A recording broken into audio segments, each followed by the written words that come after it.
Queridos amigos, eu gostaria de trazer para nós uma breve meditação no livro do profeta Daniel, e para tanto eu gostaria de usar o capítulo 1, verso 1 até o verso 7, o qual dará o tema para a nossa meditação, que será Reis e Reinos.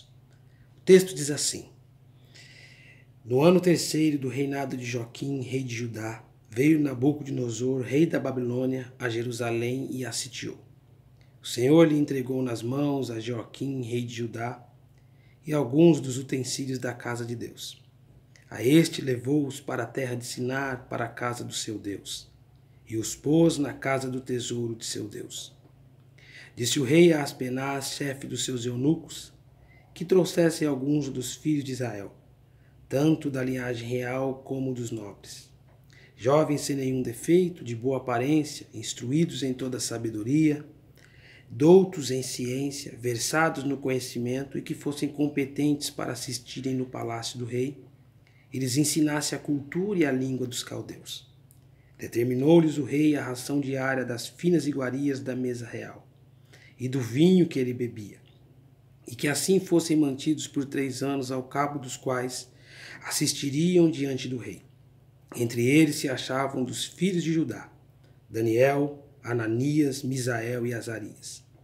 O chefe dos eunucos lhe pôs outros nomes, a saber, a Daniel o de Beltesazar, a Ananias o de Sadraque, a Misael o de Misaque e a Azarias o de Abidnego.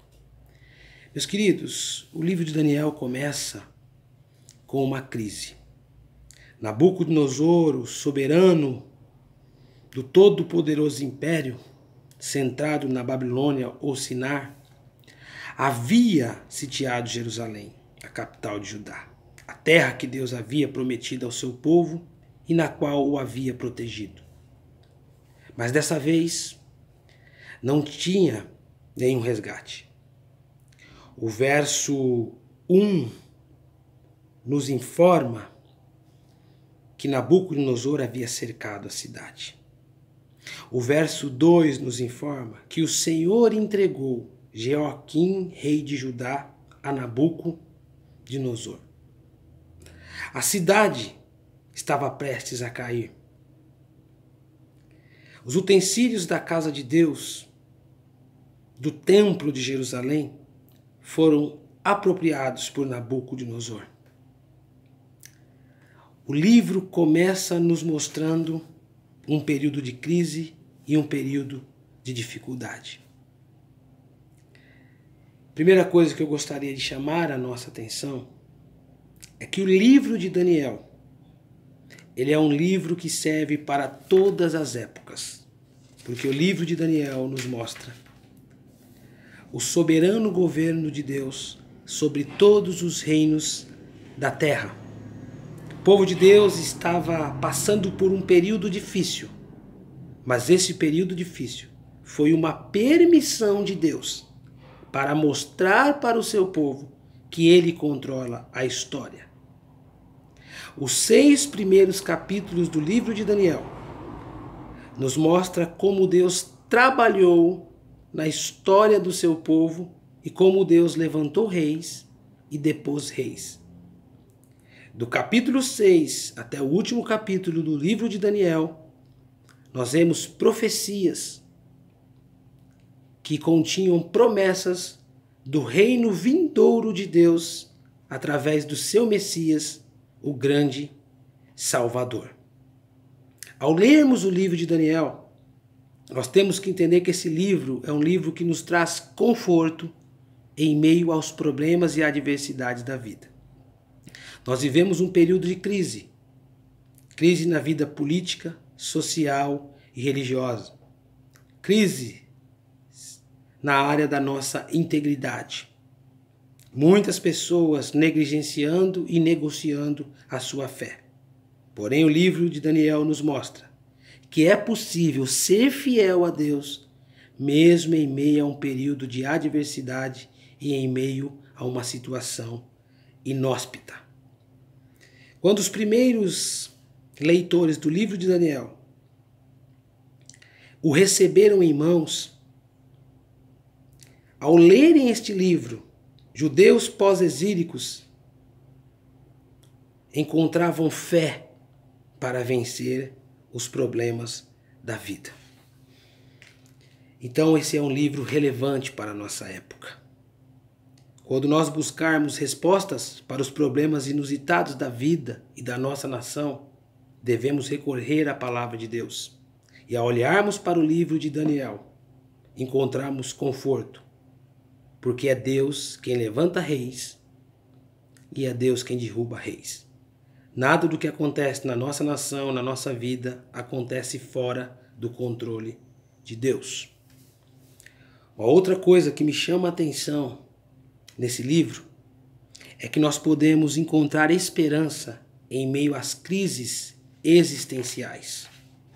O verso 2 traz uma frase que muitas vezes passa desapercebido para nós. A frase diz assim: e o Senhor lhe entregou nas mãos.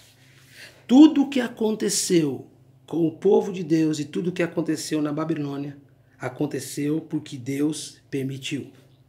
E essa expressão, o Senhor lhes entregou, ela traz para nós 3 lições. A primeira é que ela traz para nós um sentimento de conforto para aqueles que confiam na promessa de Deus. Os homens falham, os nossos amigos falham, os governos falham, mas as promessas de Deus nunca falhará. Segunda coisa que essa frase nos traz é que ela é um bálsamo em meio a situações preocupantes. Quantas vezes nos preocupamos quando as coisas saem fora do nosso controle? Mas se entendemos que é o Senhor quem permite, descansaremos na sua soberana providência. E em terceiro, nós entendemos que nada está perdido quando Deus é quem controla a história. Às vezes há momentos na vida que nós não entendemos o porquê estamos passando por problemas. Mas ao olharmos por essa frase, nós devemos entender que o Senhor é quem permite. E Deus não permite que você e eu venhamos a ser provados por uma provação que é maior do que as nossas forças. Então, meus queridos e amados irmãos, ao olharmos para a história da humanidade e ao olharmos para a nossa história, nós temos que entender é que Deus quem guia através da sua mão invisível todas as situações que nos acontecem. Eu gostaria de deixar essa breve palavra da parte de Deus para vocês, que vocês possam ser abençoados e edificados. Hoje eu começo uma série de meditações no livro de Daniel e a primeira é essa. Essa meditação estará na minha página @teologia a serviço do Reino Ricardo, que você possa entrar e ser edificado por essa breve palavra. Que Deus abençoe a sua vida. Um abraço.